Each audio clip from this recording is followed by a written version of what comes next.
La clase de hoy dice relación con los nombres de Dios. La Escritura nos habla de la importancia de los nombres en las personas, ya que podemos ver que las personas son nombradas producto de alguna característica personal.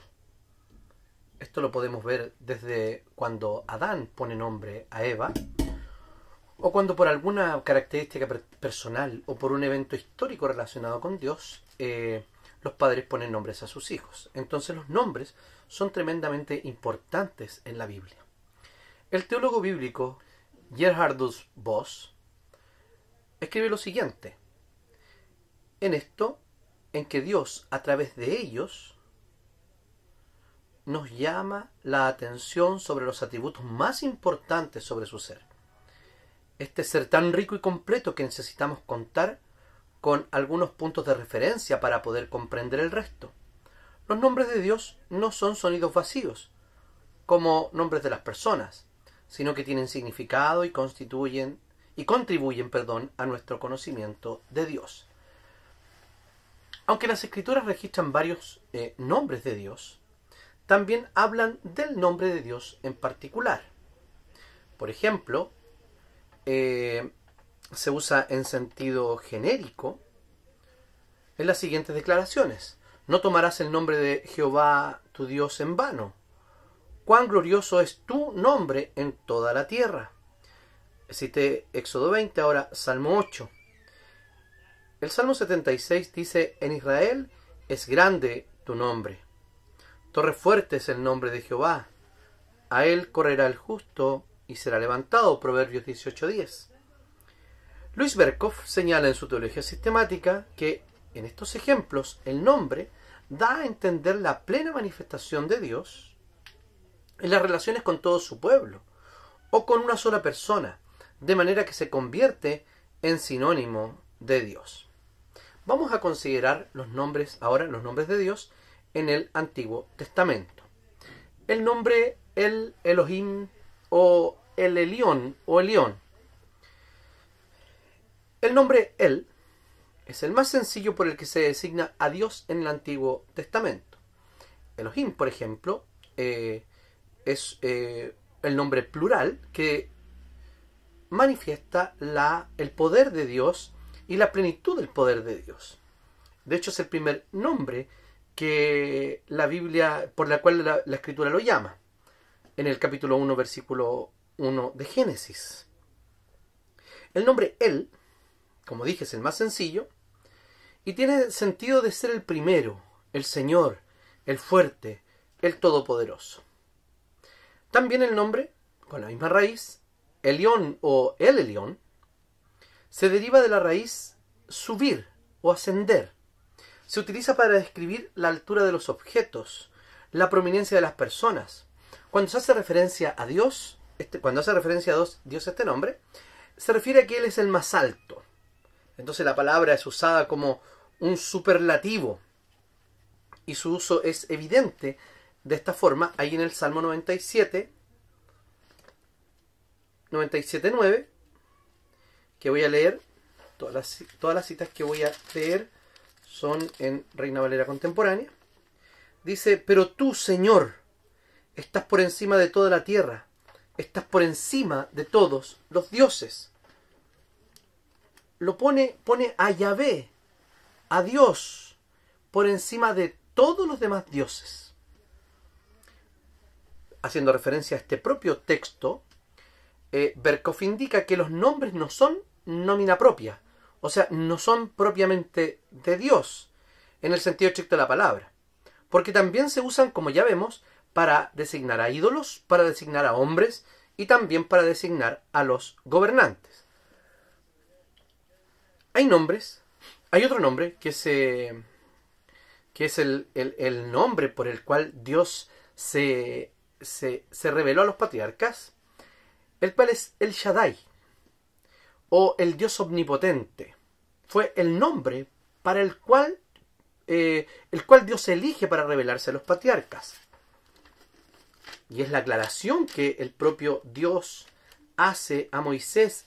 Me aparecía a Abraham a Isaac y a Jacob como el Dios omnipotente, el Shaddai. Y luego dice el Señor, pero el nombre de Señor o de Yahvé o de Yo Soy no me di a conocer a ellos. Ya miraremos más adelante el nombre Yahvé. Otro nombre utilizado también en la Escritura para referirse a Dios es Adonai. Adonai se deriva de la raíz ugarítica din, que significa, y tiene un sentido doble, de Señor y Padre. Significa aquel que puede juzgar, gobernar, y por eso designa a Dios como el amo y dueño. Este fue el nombre que los judíos comenzaron a utilizar en reemplazo del tetragramatón, del nombre Yahvé o del nombre Yo Soy, por el temor de utilizar el nombre del Señor en vano. Pasemos ahora al nombre Yahvé, también conocido como Jehová, el tetragramatón de letras hebreas transliteradas a nuestro idioma YHWH. Existen muchas teorías respecto al origen y al significado de este nombre revelado por Dios a Moisés en la zarza ardiente. La postura más común es que este nombre debe traducirse como el que sostiene, mantiene y establece. Miremos, por favor, allí el capítulo 3 de Éxodo en el llamamiento de Moisés, donde el Señor le dice, Moisés le dijo a Dios y le pregunta, ¿cierto? Pero resulta que si voy y les digo a los hijos de Israel, el Dios de sus padres me ha enviado a ustedes, ¿qué voy a responderles si me preguntan, ¿y cuál es su nombre? Dios le respondió a Moisés, yo soy el que soy. Y añadió, a los hijos de Israel les dirás, yo soy, me ha enviado.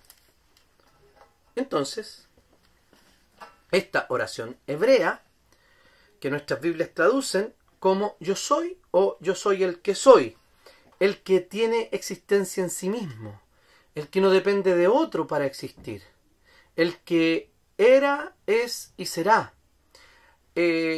Algunos teólogos reformados, tanto Hermann Bavinck y también siguiéndolo a él Louis Berkhof, dicen que ese es el nombre de Dios que puede manifestar todo cuanto Dios es.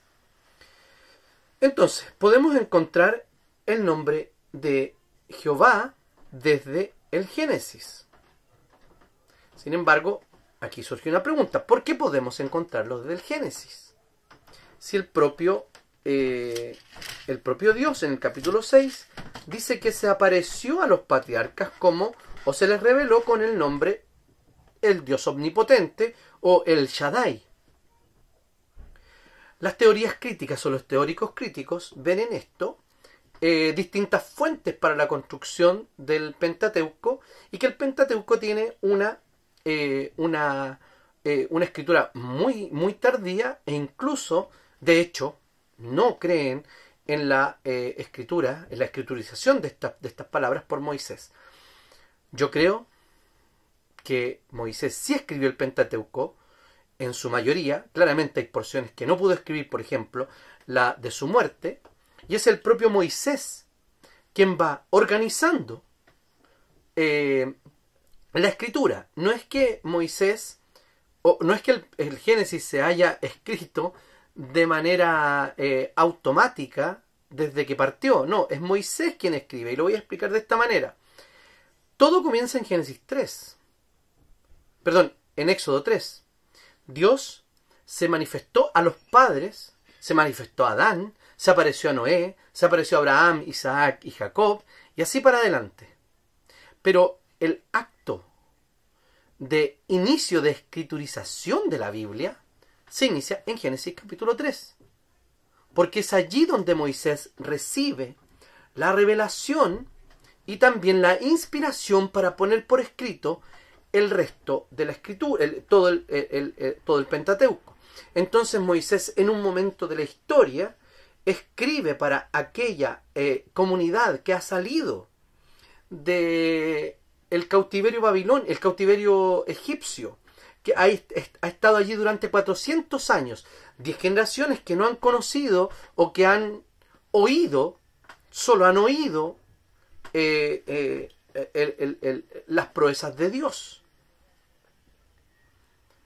Muy probablemente muchos de ellos, y que sí practicaban la idolatría, habían olvidado al Dios que los había llamado y que los había él mismo llevado a Egipto. Es por eso que Moisés, cuando dice, ¿qué les voy a decir cuando me pregunten quién me envió?, la indagación no va sobre el nombre, sino el contenido del nombre. O sea, están pidiendo quién es este que te ha enviado, no simplemente cómo se llama. Entonces, como dije, cuando surge la pregunta de por qué el nombre es utilizado en Génesis, aun cuando no había sido revelado, la Escritura dice claramente que como se les dio a conocer históricamente, fue con el nombre de El Shaddai, ¿cierto? Como habíamos visto, el Dios omnipotente. No se había dado a conocer con el nombre Yo Soy o con el nombre de Yahvé o Yahweh. Martin Buber, un escritor judío, hablando sobre Moisés y la revelación, escribe en su libro, publicado en español en el año 1967, demuestra que la sintaxis de la expresión hebrea ¿cuál es tu nombre?, no indica una pregunta referente al nombre como etiqueta, sino a una averiguación sobre la personalidad revelada por el nombre. Entonces, la explicación es que el nombre pudo haber sido conocido tal vez por los patriarcas, por la raíz que tenía, pero el contenido de ese nombre es lo que Moisés estaba indagando. ¿Y por qué? Porque Éxodo capítulo 14 deja muy en claro que el nombre de Dios tiene contenido de atributos. El capítulo 14 le dice, cuando dice, le dirás así: así sabrán los egipcios que yo soy el Señor, o que yo soy Jehová. Así sabrán los egipcios. Entonces, cuando habla de este nombre, está diciendo, no van a conocer simplemente mi nombre, sino sabrán exactamente quién soy yo.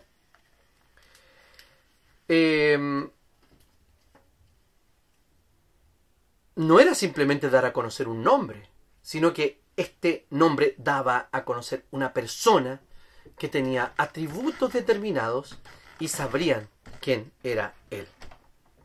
Podemos encontrar nombres compuestos o con términos descriptivos agregados al nombre de Yahvé. Vamos a ver algunos de ellos. Yahvé Sabaoth, o Jehová de los ejércitos. La expresión hebrea ejércitos puede referirse tanto a huestes israelitas, como también a las estrellas, como al sol, como a la luna, en general, a todos los elementos del universo. También puede referirse a los ángeles, a Yahvé de los ejércitos. El título entonces se entiende o debe entenderse como una referencia a la total y absoluta soberanía de Dios sobre toda la creación, sobre todo el universo. Esto es tremendamente relevante. Sobre todo se hace relevante cuando nosotros, hoy día los cristianos, se hace mucho más evidente la batalla que estamos librando. Una batalla por las mentes, una batalla por los corazones, una batalla cultural que estamos librando los creyentes. Quien va delante de nosotros peleando es Yahvé Sabaoth. No tememos, porque el Señor está peleando por nosotros. Vemos historias bíblicas maravillosas donde el Señor se presenta como poderoso guerrero frente a los enemigos de Israel. Es de la misma manera como lo entendía Martín Lutero cuando escribía El Castillo Fuerte: Señor de Sabaoth, Él solo es nuestro Dios, Él triunfa en la batalla. Entonces, cuando cantamos esto, cuando declaramos esto, que el Señor es el Señor de los ejércitos, decimos, batalla que peleamos, ya sea contra el mundo, ya sea contra el pecado, contra el diablo, contra nosotros mismos, el Señor es quien la pelea por nosotros. Yahvé Jireh, Jehová aparecerá, o Jehová hará aparecer, o Jehová proveerá. Capítulo 22 del libro de Génesis, vemos que cuando el padre Abraham es puesto a prueba en su fe y en su entrega para con el Señor, llega y lleva todo para el sacrificio. Y su hijo le pregunta, aquí están el fuego y la leña, ¿pero dónde está el cordero para el holocausto? Abraham le respondió a su hijo. Abraham le respondió, Dios proveerá el cordero para el holocausto, hijo mío. Juntos siguieron caminando. Cuando llegaron al lugar que Dios le había dicho, Abraham edificó allí un altar, luego acomodó la leña y atando a Isaac, su hijo, lo puso en el altar sobre la leña, donde extendió Abraham su mano y tomó el cuchillo para degollar a su hijo. Pero el ángel del Señor lo llamó desde el cielo y le dijo, Abraham, Abraham. Y él respondió, aquí estoy. Y el ángel le dijo, no extiendas tu mano sobre el niño, ni le hagas nada. Yo sé bien que temes a Dios, pues no me has negado a tu único hijo. Abraham levantó entonces los ojos y vio que a sus espaldas había un carnero, trabado por los cuernos en un zarzal. Y Abraham fue y tomó el carnero y lo ofreció en holocausto en lugar de su hijo. A ese lugar Abraham le puso por nombre Yahvé Jireh, el Señor proveerá. Por eso que aún hoy se dice, en un monte el Señor proveerá. Ciertamente, esta profecía se cumplió en un sustituto mucho mayor que el cordero para reemplazar al primogénito Isaac, que ciertamente merecía morir como todos.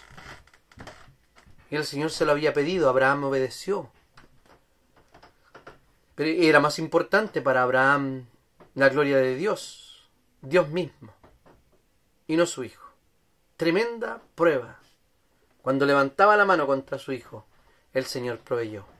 Cuando estaba a punto de caer la condenación sobre nosotros, el Padre provee un cordero santo, único, sin mancha, sin arruga, para venir, hacerse uno de nosotros y ser degollado, ser crucificado. Es tremenda la doctrina de la sustitución.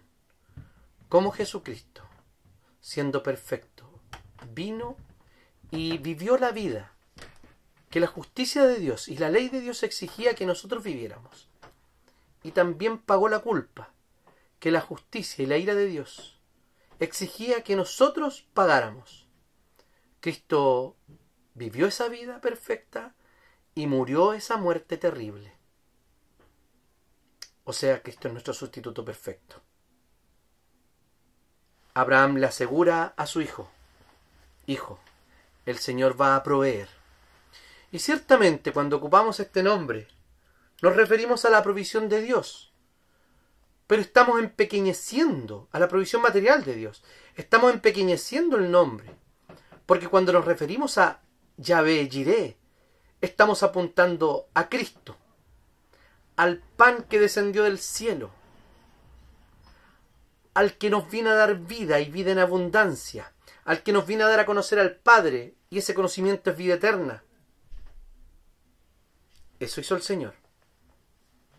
Dios Padre proveyó a su Hijo, lo envió para morir por nosotros. Cuánta gloria y cuánto gratitud debe llenar nuestro corazón de que no tuvimos que pagar la deuda. Porque esa deuda no es que se haya condonado de alguna manera. No, esa deuda fue pagada por Jesucristo.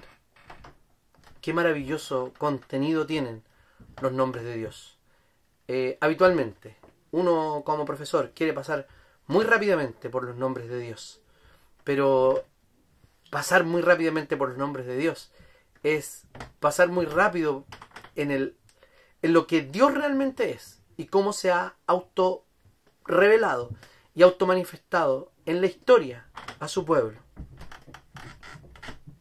Yahvé Rafa, el Señor sanador. En el capítulo 15 del libro de Éxodo, si escuchas con atención la voz del Señor tu Dios y haces lo recto delante de sus ojos y prestas oídos a sus mandamientos y cumples todos sus estatutos, jamás te enviaré ninguna de las enfermedades que les envié a los egipcios. Yo soy el Señor, tu sanador. El Señor les dice que obedezcan, que lo honren, que cumplan sus mandamientos. Yo soy Yahvé Rafa, Rafael, Dios sanador. El Señor en el desierto se mostró como un Dios sanador. El tema del Dios sanador aparece en toda la Escritura. En el libro de Isaías, cuando habla de sanarnos. El Señor habla tanto de la curación física, así como el perdón de los pecados, la sanidad espiritual, y también el perdón de la salvación final. La sanación completa, y no solamente sana y restaura los corazones de las personas, no solamente restaura nuestras vidas, sino que el propósito de Jesucristo como el gran Dios sanador no es un plan individual para cada una de las personas, sino que es un plan relacionado con su creación completa, de sanar y de restaurar toda la creación para su propia gloria.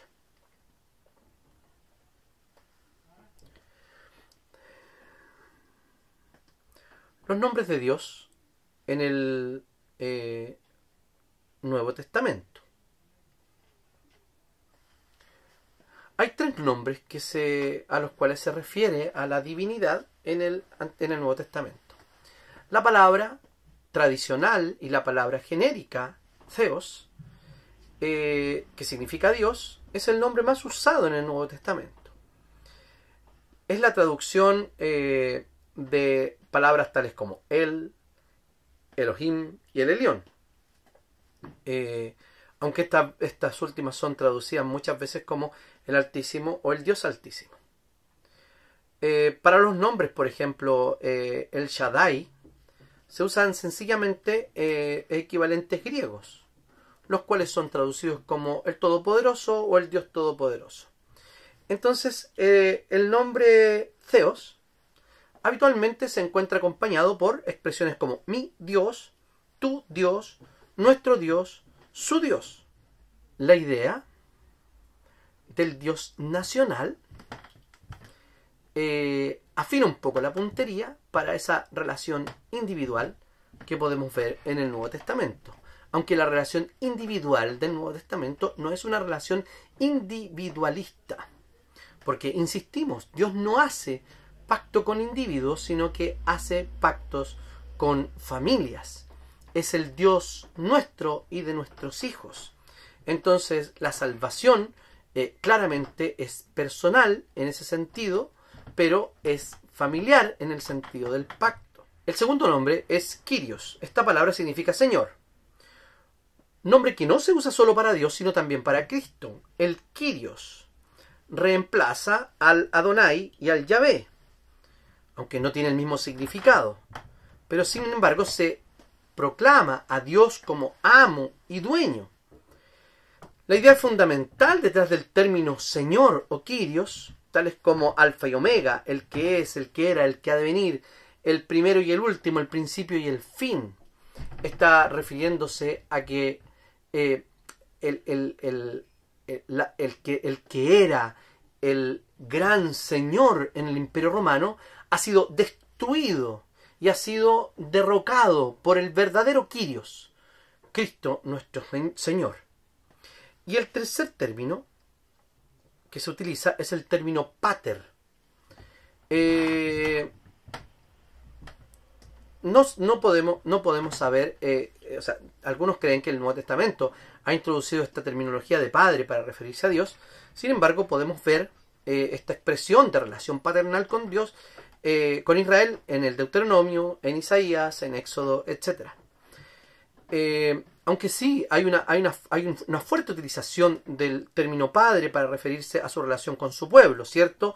Por ejemplo, en la oración del propio Jesús: Padre nuestro que estás en los cielos, santificado sea tu nombre. Entonces, tenemos una utilización bastante importante del término padre. ¿Por qué? También porque en relación con el misterio trinitario, para diferenciar de las otras personas de la Trinidad. Entonces, ¿qué relación tiene el Padre con la segunda persona de la Trinidad, que es Cristo, y también con el Espíritu Santo? Los hijos de Dios son hijos espirituales de Dios, según el Evangelio de Juan, que han nacido por voluntad de Dios. Entonces, para terminar esta breve lección sobre los nombres de Dios, hay una importancia teológica en los nombres de Dios. Para resumir, ¿qué podemos decir? Que los nombres de Dios no solo son nominales, no solo lo designan, o lo distinguen de otro, sino que son la propia autorrevelación de Dios. A Dios no se le inventa un nombre, sino que Dios se revela con ese nombre. Aunque utiliza la cultura, claramente, porque vemos que tienen raíz ciertos nombres en idiomas antiguos. Por ejemplo, como decíamos, el idioma ugarítico. Pero esto no significa que sea el proceso al revés, sino que es Dios quien, utilizando los elementos de la cultura, se da a conocer a su propio pueblo. Son autorrevelación de Dios. ¿Y por qué es importante? Porque muestran de manera profunda su carácter y manifiestan sus atributos. Que Dios les bendiga y nos vemos en la próxima clase sobre los atributos de Dios.